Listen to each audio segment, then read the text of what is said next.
In this video, we uncover the final days,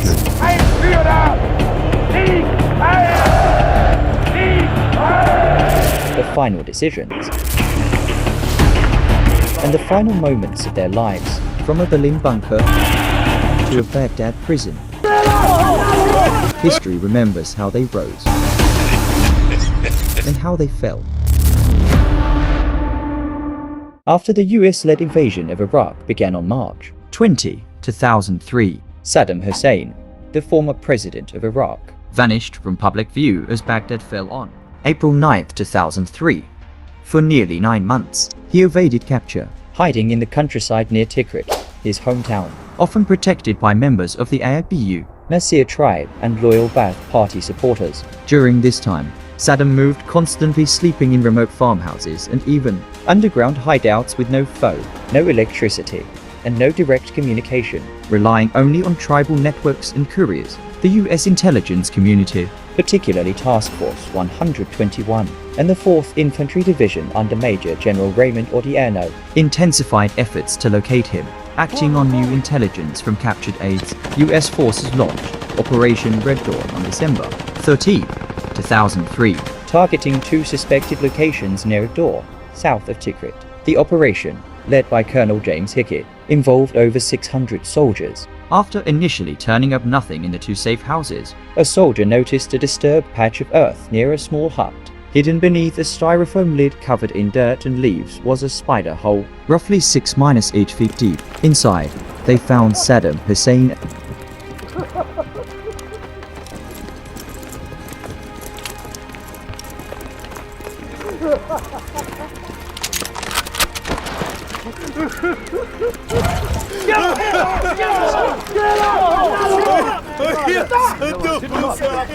Unshaven, weary, and wearing a disheveled black beard. Beside him were a pistol, 2 AK-47s, and a suitcase full of cash. He was pulled from the hole without resistance. His first words were, "I am Saddam Hussein, the president of Iraq, and I want to negotiate."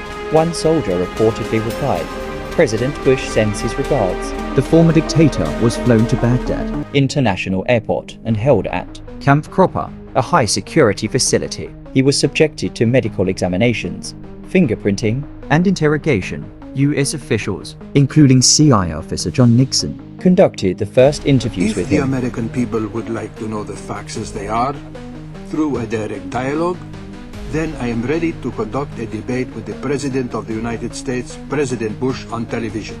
On July 1, 2004, Saddam was handed over to the Iraqi interim government, led by Prime Minister Iwaidi Alawi, though US forces maintained physical custody. His trial began on October 19, 2005, overseen by the Iraqi Special Tribunal. The lead judge was Rizqa Mohammed Amin, who later stepped down and was replaced by Rauf Abdul Rahman. Saddam was charged with numerous crimes against humanity, including the 1982 jail massacre, where 148 Shia villagers were executed following an assassination attempt. Throughout the trial, Saddam remained defiant, often interrupting proceedings, refusing to recognize the court's authority, and calling it a puppet of the Americans. Despite these outbursts, the trial moved forward, with several CEO defendants and hundreds of documents and testimonies submitted as evidence. On November 5, 2006, Saddam Hussein was found guilty and sentenced to death by hanging. The sentence was upheld by the appeals court on December 26, 2006. قررت المحكمة الحكم على المدان صدام حسين المجيد بالإعدام شنقا حتى الموت لارتكاب قتل عمد كجريمة. And preparations were made for immediate execution. The date was set, December 30, 2006, Islam's festival of sacrifice. Saddam spent his final night in solitary confinement. He was given a copy of the Quran, which he read silently. He declined a last meal and refused to wear a hurt for the execution. Just before dawn, he was transported to a secret execution chamber in Baghdad's Kodamir district, within the Iraqi military intelligence base. The execution was attended by officials including National Security Advisor Mowaffaq Ruby, Judge Munir Haddad, and various witnesses from the Ministry of Justice. Calm and composed, Saddam recited the Shahada, "There is no God but Allah, and Muhammad is his messenger." Moments before the trapdoor was released at 6, 5 a.m. death was instant, confirmed by medical officials on site. Later that day, his body was flown by US helicopter to AWJA, his birthplace near Tikrit. He was buried in a simple tomb at the AWJA school compound, beside the graves of family members. His sons, Udi and Qusay Hussein, had been killed years earlier in a US raid. The reactions across Iraq were deeply divided, with some Iraqis celebrating the end of a brutal era, others expressing anger over the execution's timing and dignity, and many simply watching in silence. The man who once ruled Iraq with fear, war, and propaganda met his end not on a battlefield, but in a cold concrete chamber, condemned by the very nation he once controlled. His fall marked the close of a bloody chapter in Iraq's modern history, one shaped by power, defiance, and ultimately irreversible.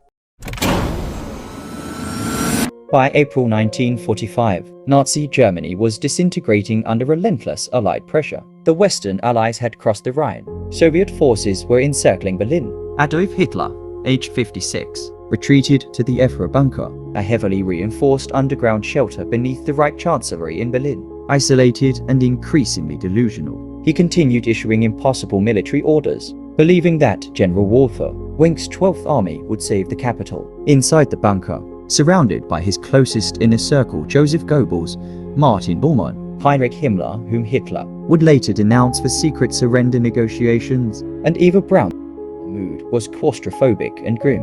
On April 29, 1945, as Soviet artillery pounded Berlin and street fighting near the Reichstag,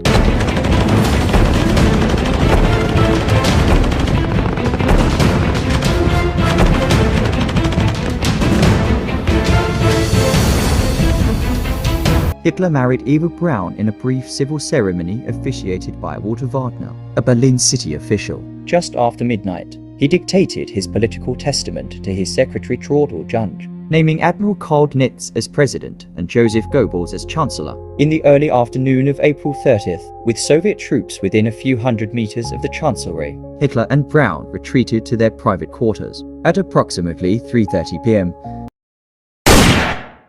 a single gunshot rang out. His staff found him slumped on a couch, dead from a self-inflicted gunshot to the right temple. Eva Braun had ingested cyanide. Otto Gnschy and Heinz Linge, following his final instructions, wrapped their bodies in a blanket and carried them into the Chancellery garden. There, with assistance from Ewald Lindlof and Peter H.G.L., the corpses were doused in petrol and set on fire. The burial was rushed. Artillery shells landed nearby, and the fire failed to fully destroy the remains. In the days following Berlin's fall on May 2nd, Soviet intelligence under Smersh, Stalin's counterintelligence unit, began a secret investigation. On May 4th, they located charred remains near the bunker and secretly exhumed them. The Soviets identified Hitler primarily through dental records, confirmed by his dental assistant K.T.H.E. Husemann and technician Fritz Eckmann. However, Stalin withheld the truth, fueling conspiracy theories. While Western powers accepted Hitler's death, many speculated he had escaped. In the post-war years, theories spread suggesting Hitler had fled via submarine or secret air corridor.